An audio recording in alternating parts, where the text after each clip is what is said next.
Shalom Abracha, que Hashem vous protège, vous donne la santé, la joie, la prospérité, Be'ezat Hashem. Aujourd'hui, nous allons parler d'un sujet extraordinaire, un sujet que beaucoup de gens ne savent pas. Mes amis, vous avez bien remarqué que cette année, c'est une année un peu dure. Les guerres, l'économie, la sécurité, dans le monde entier, ça ne va pas. Mais tout a doublé, les maisons grimpent, les pauvres, il y a des gens qui n'ont plus les moyens pour vivre. Il n'y a plus. Mais Baruch Hashem, grâce à Dieu, il y a Baruch Hashem, il y a la Emouna et le Bitachon à Kadosh Baruch Hu. Il y a la Emouna. Aujourd'hui, j'étais très content, très heureux aujourd'hui. J'ai reçu 2 lettres. Ils m'ont donné la joie.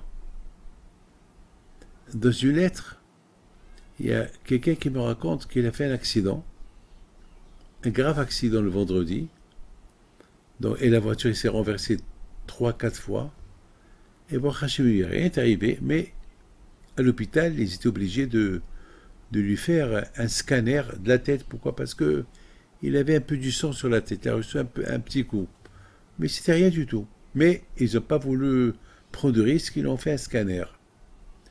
Ils ont trouvé le début d'une tumeur. Ça veut dire que le bon Dieu l'a fait faire un accident pour qu'on découvre cette tumeur. Et bon Hachem, cette semaine, ils vont lui enlever. C'est pas une tumeur elle vient de commencer. Regardez comment le bon Dieu, il a fait le miracle qu'il a fait, ce monsieur-là. Et ça m'a fait plaisir. J'ai reçu une autre lettre d'une femme, la pauvre, qui l'ont jetée de la maison. La pauvre, elle doit se marier, la pauvre. Une femme qui doit se marier. Et c'était la semaine d'Aïloula de Rabbi Shimon Bar Yochai. Elle est pas religieuse du tout. Mais elle a, avec toutes ces guerres qu'il y a en Israël, elle a vu des miracles. Elle a vu des missiles qui tombent à gauche, à droite, et ils n'explosent pas. Elle a commencé à avoir la émouna à Kadosh Baruch Hu. Alors il est parti pèleriner à Rabbi Shimon Bar Yochai. Il a dit, Bisrout Rabbi Shimon Bar Yochai, c'est à Kadosh Baruch Hu. Aide-moi à trouver une maison cette semaine. Comme ça, je vais commencer à être sni'oud, et je vais commencer à faire Shabbat, et je vais commencer à faire ceci. Et si Dieu veut, je vais plus être... je vais être Shomei Nigea. Elle a commencé à faire des promesses. Et on dirait que... Et elle a commencé à marcher dans sa ville, là où elle habite. Et c'est pas... On dirait qu'elle était attirée vers un endroit. Elle voit un appartement à louer. Là où elle veut. Mais la pauvre, elle n'a pas d'argent, elle n'a rien du tout. Et un numéro, elle appelle le propriétaire. Elle lui dit comme ça, je viens de pèleriner à Rabbi Shimon Bar Yochai. Je suis parti prier qu'aujourd'hui je trouve une maison. Et j'habite dans cette ville. On m'a jeté de la maison. Et je suis chez ma mère. Et j'ai trouvé votre maison.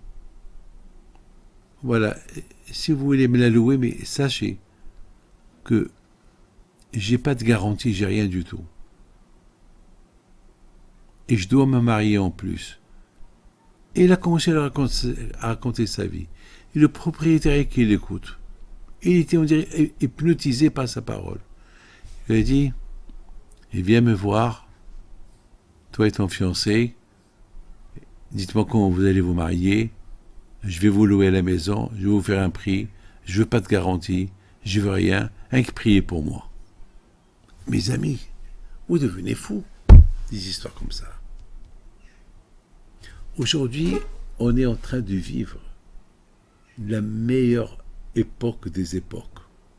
On voit des miracles. On voit des miracles. Il faudrait avoir cette connexion avec le bon Dieu. Alors j'étais au Mexique la semaine dernière. Il y a une femme qui rentre chez moi. Elle est à terme. Elle doit accoucher. Première question que je lui ai posée. Bonne délivrance. Elle me dit, ça fait 12 ans que je n'arrive pas à voir les enfants. Et l'année dernière, je suis venu chez vous. Vous m'avez dit de faire mikvé, de respecter Shabbat, ta. Et moi et mon mari, on a accepté à faire tout ce qu'il nous a dit de faire. Et toute la famille à nous se moquait de nous. Parce qu'on a la famille qui ne sont pas religieux, rien du tout. Et après 3 mois, je suis tombé enceinte. Les médecins ne comprennent pas. Voilà. Et elle me dit, voilà, si Dieu veut, on va accoucher. Je vais accoucher dans quelques semaines. Elle était vraiment à terme. C'est de la folie. On voit des miracles. De l'autre côté, on voit des gens, malheureusement, qui sont loin de tout aussi. J'ai eu de la peine aussi de voir des gens qui sont très froids dans la religion et qui ne croient en rien. Vous savez, malheureusement, il y a un monsieur qui l'a ouvert un minyan chez lui à la maison parce qu'il n'y a pas de synagogue. Aux alentours, il n'y a pas de synagogue. C'est-à-dire que personne ne va à la synagogue. Alors lui, il a donné son salon qu'au moins le Shabbat, il y a 10 personnes qui viennent prier. Et il y a 2 voisins qui sont juifs. Ils ont appelé la police. Ils ont pris les avocats. Mais de quoi vous mettez les juifs? C'est chez moi. C'est chez moi. Il a fallu que, vraiment, lui aussi, il a pris un avocat. Il a gagné. Ils ont gagné à la fin, là. Parce que on peut pas... Il n'a pas fait une synagogue. Il avait un minyan, c'est chez lui. Mais les juifs qui font ça, ils sont loin. Ils ne savent pas. Parce qu'ils sont malheureux. Celui qui croit en Dieu, il est heureux.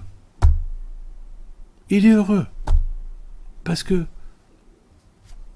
il voit que le côté positif. Il n'y a pas le négatif. Notre religion, notre travail à nous, c'est de rendre le négatif positif. Il faut savoir une chose. La vie sans Torah, sans Dieu, on voit tout négatif. Et lorsqu'on est malheureux, on est malheureux. Mais lorsqu'on est positif, alors même s'il nous arrive un problème, on a la émona, on dit c'est Hachem qui a voulu. Et peut-être c'est pour le mieux. Comme ce monsieur-là, que sa voiture s'est retournée 4, 5, 6 fois. Tout ça pour découvrir qu'il a une tumeur et grâce à Dieu, elle était encore petite. Elle était cancérigène. Hachem Ishmor. D'un mauvais, il sortit un bon. Vous voyez, les gens qui ne croient pas, ils sont toujours malheureux. Ils sont toujours... ils font la tête. Il n'y a pas de joie. Beaucoup des fois, à Ranana, je vois des gens qui se promènent avec un petit chien. Plein de chiens, avec les chiens. Et tu le regardes, et ils sont loin. Beaucoup des fois, moi je suis un homme poli. Le Shabbat, je vais à la synagogue, et je vois quelqu'un... Je lui dis Shabbat Shalom, bonjour. Et ils répondent, ils sont contents. Au moins, il y a quelqu'un qui leur dit bonjour. Une fois, il y avait quelqu'un, un Shabbat, j'allais à la synagogue, et il y a quelqu'un qui me dit, et qui était avec son chien. Je lui dis Shabbat Shalom, avec un sourire. Alors lui, il ne savait pas me répondre ou ne pas me répondre. Il était en short, son téléphone, et avec un chien. Il ne savait pas quoi faire, me répondre. Ouais. À la fin, il me dit, vous aimez les chiens? Je dis oui. J'aime surtout les chats. Lorsque j'étais jeune, bébé, j'avais les chats. J'adorais les chats. Ah, et les chiens? Je dis oui. Tu peux le caresser? Je dis oui. J'aime les chats et les chiens aussi. Et je voulais le caresser. J'ai mis mes mains sur. On dirait que je voulais faire Mishberach au chien. J'ai mis mes mains sur son chien. Il m'a dit, ah ben, je croyais que vous êtes anti-tout. Je dis non. La Torah, elle nous dit, il faut respecter tout le monde.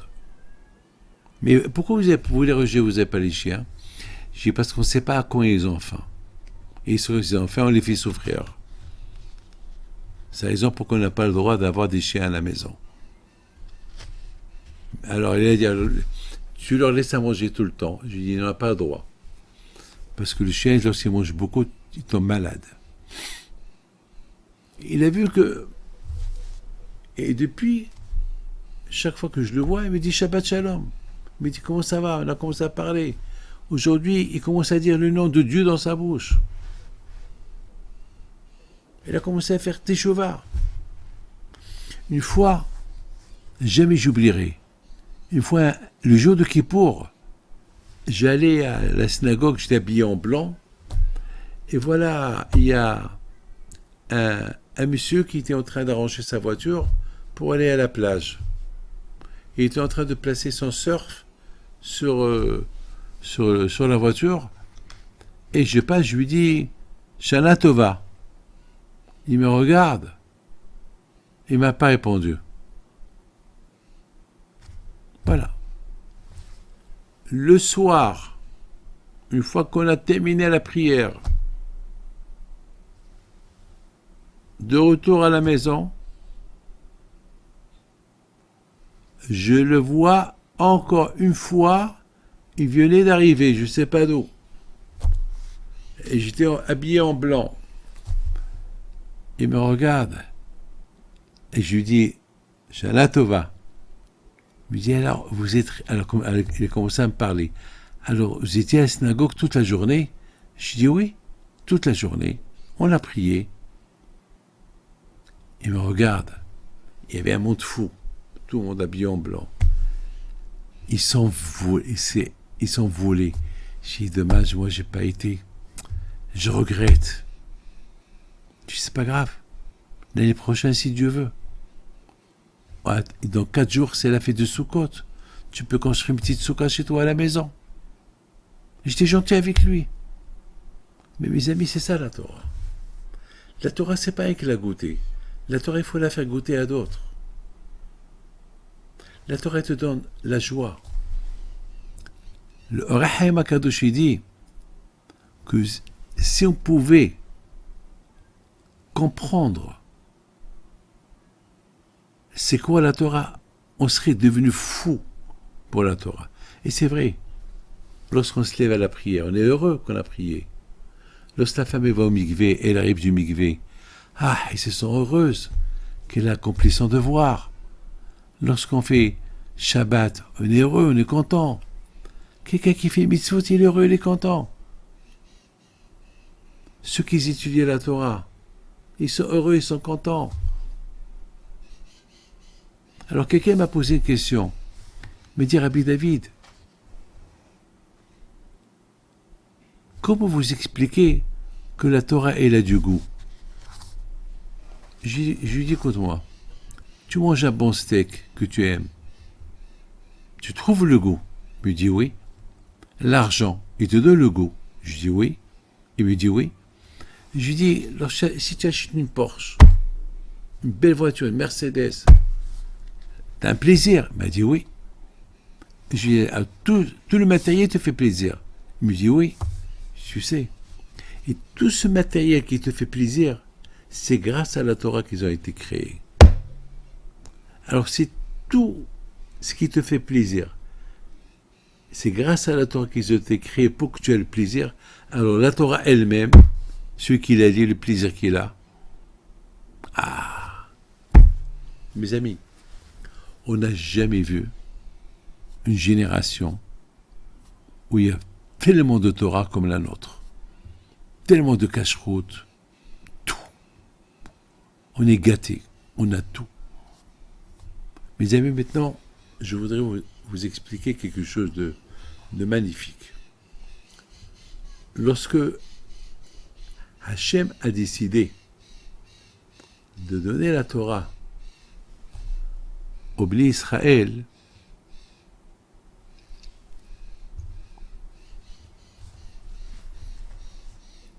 Hachem a dit à Moshe Rabbeinu, tu montes au ciel et je te donne la Torah. Ah, je me suis posé une question. Pourquoi il faut que Moshe Rabbeinu monte au ciel pour recevoir la Torah? Pourquoi Kadosh Baruch Hu lui donne pas directement du ciel en bas? Pourquoi il faut que Moshe Rabbeinu monte au ciel? Et en plus, il a fait une guerre avec les Malachim. Lorsqu'ils ont vu les Malachim, ils ont vu Moshe Rabbeinu, ils ont voulu le brûler. Ils ont dit à Hachem, mais qu'est-ce qu'il fait ce monsieur parmi nous? Alors Hachem, il leur a dit, il est venu recevoir la Torah. Alors ils ont dit à Hachem, mais tu n'as pas besoin de leur donner. Tu peux leur donner des mitzvot, mais pas leur donner la Torah. Donne-leur les mitzvot. Comme Abraham Avinu, il a respecté Torah et mitzvot. Et Hachem ne lui a pas donné. Abraham, Yitzhak, Yaakov, David Amel, Adam Rishon, Noah. Noah, il connaissait la Torah. Et avant qu'elle ait été donnée.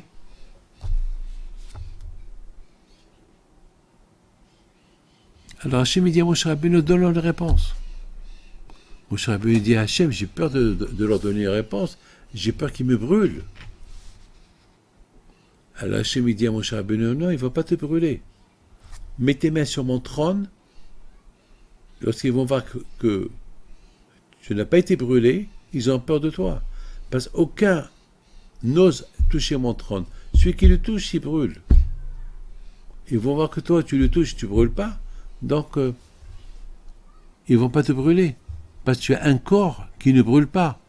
La preuve, voilà, tu es là au ciel. Le ciel, c'est du feu. Et ton corps n'a pas brûlé. Ah, Moshe Rabbeinu, il dit, c'est vrai, mon corps n'a pas brûlé. Waouh! Il a eu la confiance. Il a commencé à mener une guerre contre les anges. Est-ce que vous êtes mariés? Non. Vous êtes des voleurs? Non. Vous avez un papa et une maman à respecter? Non. Vous faites Shabbat? Non, il n'y a pas de Shabbat chez nous. Vous mettez de tefilin? Non. Vous avez un talit? Non. Vous mangez du kasher? Non, on ne mange pas. Alors pourquoi vous voulez la Torah? La Torah, c'est pour nous. On a besoin des tefilin. On a besoin de la Torah pour connaître les lois. On a besoin, parce que, par exemple, vous rentrez dans une parfumerie, vous sortez de la parfumerie, vous sentez le parfum. Mais c'est pas comme si tu prends le parfum et tu le mets dans tes mains. Il y a une grande différence. Nous, dans notre monde, on ne peut pas vivre avec le parfum de la Torah. On veut vivre avec la Torah elle-même. On veut le parfum lui-même. On compare la Torah au parfum. On ne veut pas que l'odeur du parfum, on veut le parfum lui-même. On ne veut pas que l'odeur de la Torah, on veut la Torah elle-même. Si par exemple, vous achetez une bague, une très belle bague en diamant à votre femme, ma chère femme, je t'ai acheté une belle bague. Ah, super, elle m'a coûté $1 million. Waouh, elle est où? Elle est chez le bijoutier. Mais elle est où? Ben voilà, le bijoutier la garde. Ça ne va pas faire plaisir à ta femme. Ok, elle sait qu'elle a un diamant, mais il n'est pas dans ses mains. On sait qu'on a la Torah, mais il n'est pas dans notre main. On veut la Torah dans les mains. Vous achetez une belle maison, vous voulez habiter dedans. C'est pas acheter une belle maison, tu habites dans une cabane. C'est une différence.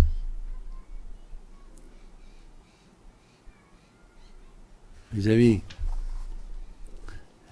y a un monsieur qui vient chez moi, riche, milliardaire. Je vous donne la parole d'honneur. Presque le quart de Los Angeles lui appartient. Il n'a pas un sou. Tout son argent dans les pierres. Et tous les maisons kilos, c'est pour payer la banque. Et lui, il est pauvre. Il n'a que des pierres. Il ne peut même pas profiter de son argent. Il veut pas, ma boule. Je lui ai dit, mais t'es fou. Mais profite de ton argent, prends une maison, vends-la. Éclate-toi. Fais un peu de tzedaka. Alors ça veut dire que tu fais pas de tzedaka. Tu es milliardaire en pierres. Et tu es zéro pauvre dans l'autre monde. Tu n'as rien. Tu n'as rien du tout. Espèce de fou. Regarde. Ta femme, elle se plaint de toi. Tes enfants se plaignent de toi. Il n'y a rien chez toi. Tu es milliardaire en pierre.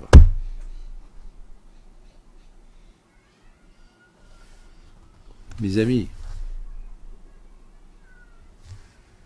c'était important que Moshe Rabbeinu, il monte au ciel pour que les malachim le voient, qu'ils voient son corps.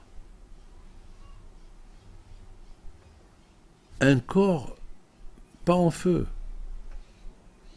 un corps matériel, un corps qui a été créé par du sable et que c'est facile de le tuer, c'est facile de le rendre en miettes. C'est facile qu'il tombe entre les mains du Sahara. Parce que le Sahara, c'est du feu. Il donne des envies, comme du feu. Il donne des colères, comme du feu. Il n'y a que la Torah qui peut stopper tout ça. Parce que dans notre corps, il y a 613 membres Even, l'équivalent des 613 mitzvot. Donc on a la Torah en nous. Et c'était important que Hachem il montre au Malachim, ce Moshe-là, cet être humain que vous voyez, il a déjà la Torah en lui.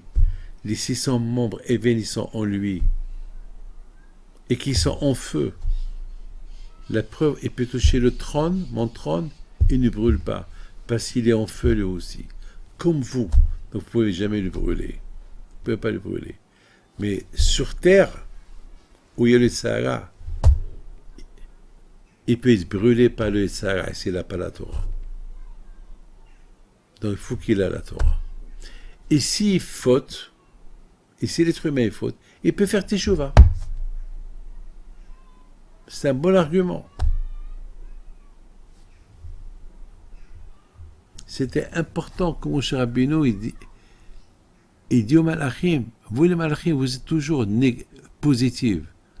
Vous êtes nés positifs, vous êtes positifs parce que vous voyez, vous êtes dans un monde positif. Mais nous, dans notre monde, en bas, il n'y a que le négatif. Il n'y a que les Sahara qui veut nous éloigner du bon Dieu, qui veut nous refroidir de la Emouna, qui veut qu'on vit une vie de Sahara. Mais nous, on veut être positifs. Pour être positif dans nos pensées positives, pour le Shlom Bayit, tout le temps positif, il faut la Torah.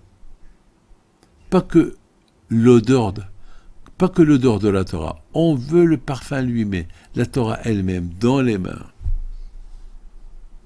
Et Hachem, il a donné au Malachim quelques secondes de voir en Moshe la raison qu'il faut qu'il ait la Torah. Il ne faut pas qu'il détienne la Torah. Et c'est un être humain. Comment il va servir le bon Dieu? Nous ici, dans l'autre monde, les anges, ils servent le bon Dieu parce qu'ils n'ont pas de négatif. Il n'y a que le positif chez eux. Il n'y a que le réel, que le émet. Mais comment? Il a raison, il faut qu'il prenne la Torah. C'est vrai, la Torah,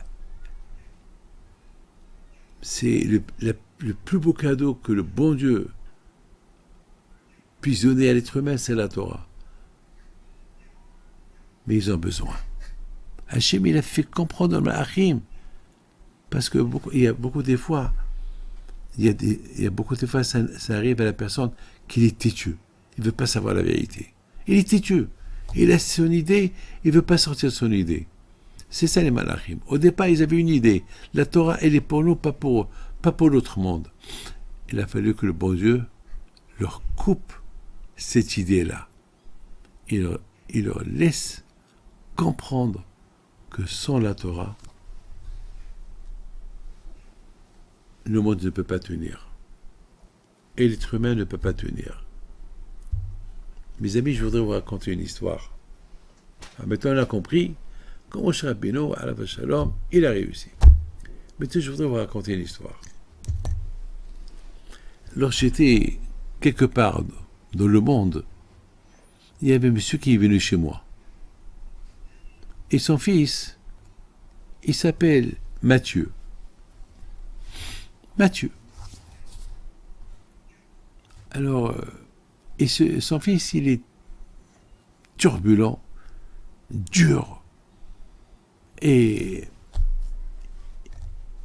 le père, il me dit, peut-être il faut qu'on lui change. Il n'a pas de nom. Il n'a pas un nom juif. Peut-être on lui change. On lui donne un nom juif. Je dis, mon fils, tu manges kasher chez toi? Il me regarde et me dit, non. Tu fais Shabbat? Non. Ta femme va au mikvé? Non. Alors, qu'est-ce que tu veux? Je veux un nom juif. J'ai dit, à quoi ça va te servir un nom juif? Dis-moi, à quoi ça va te servir un nom juif? Ça va te servir à rien. Il me regarde. Il me dit, ah, qu'est-ce qu'on fait? Il s'appelle Mathieu. Alors, je lui dis, quel nom juif tu as choisi? Il me dit, ben, j'ai pensé lui donner le nom Carlos. Carlos. Quoi, Carlos, c'est un nom juif? Il me dit, oui, parce qu'il y a un voisin qui s'appelle Carlos, un voisin juif. J'ai dit aussi. Carlos, c'est pas juif. Il me dit, on fait quoi? Il n'y a rien à faire. Arrange-toi. Tu crois qu'il n'y a que le nom juif qui va l'aider? Il faut faire... Pour manger kasher. Il faut être juif. C'est pas le nom qui va faire... C'est pas le nom qui va déterminer ton judaïsme. Il y a un programme à suivre. Tu as un corps. Tu as 613 membres et veines qu'il faut purifier. Et tu peux les purifier qu'avec la teshuva. Il me regarde, il était perdu. Sa femme aussi me regarde, il était perdu. Papa, les aider. Comment tu veux les aider? C'est une vie. Les enfants, c'est la nouvelle génération. Alors, il y a quelqu'un qui m'a posé une question. Il m'a dit, Rabbi David, il y a des voitures de collection qui coûtent très cher. Il y a des Porsche qui ont 10 ans, 15 ans. Ça coûte très cher. Il y a des collectionneurs qui cherchent des montres, des vieilles montres, des vieilles voitures. Ça passe en collection. Il me dit... Et il me raconte comment il a réussi dans les voitures de collection qu'il a. Il y a des voitures qu'il a achetées 2 millions de dollars, qu'aujourd'hui ça coûte 10, 15 millions de dollars. Et j'écoute. Je dis, waouh. Tu sais quoi? La Torah, elle n'a pas de prix. Il me dit, la Torah? Pourquoi? Je dis, parce que la Torah, elle a 3300 ans et plus. Elle a 3300 ans et plus. Et ceux qui ont la collection de la Torah, il est multimilliardaire en Torah. Il me regarde, il me dit, je ne vous comprends pas. Je lui dis, tu as dit que tu as une voiture qui coûte 15 millions de dollars parce que elle fait partie des premières voitures. La Torah, c'est elle. Grâce à la Torah, le monde y tient. La Torah, c'est grâce à elle, le monde y tient. Donc, chaque année que le monde y tient, c'est grâce à la Torah. Et la Torah, elle monte de valeur. Elle monte de valeur jusqu'à maintenant. Mais regarde aujourd'hui la valeur de la Torah. Aujourd'hui, il y a des synagogues, il y a des mikvés, il y a beaucoup de produits cachers, il y a beaucoup d'yeshivot, il y a beaucoup de Torah aujourd'hui. On n'a jamais vu une génération comme la nôtre, plein de Torah. Elle monte en valeur, la Torah. Et chacun qui la supporte, il progresse et il monte en valeur.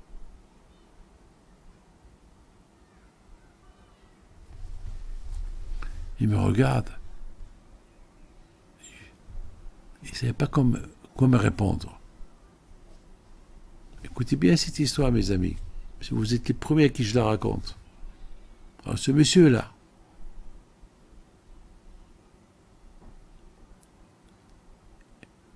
un bon matin, il se réveille. Il ne se sentait pas bien. Des analyses, ils ont découvert à Chevich-Mort qu'il a une maladie. Alors, je l'ai revu. Le pauvre, il était déjà maigre parce que, avec les traitements qu'il prend, je lui dis, mon fils, tu as des collections de voitures, de montres. Alors, je dis, maintenant, il faut commencer à avoir la collection de la Torah. Oublie un peu ce que tu as. Parce que c'est pas ça que tu vas prendre avec toi. Attache maintenant à la vraie collection. La collection des mitzvot, qui sont très anciens, qui nous ont été donnés au mont Sinaï. C'est la meilleure collection des collections.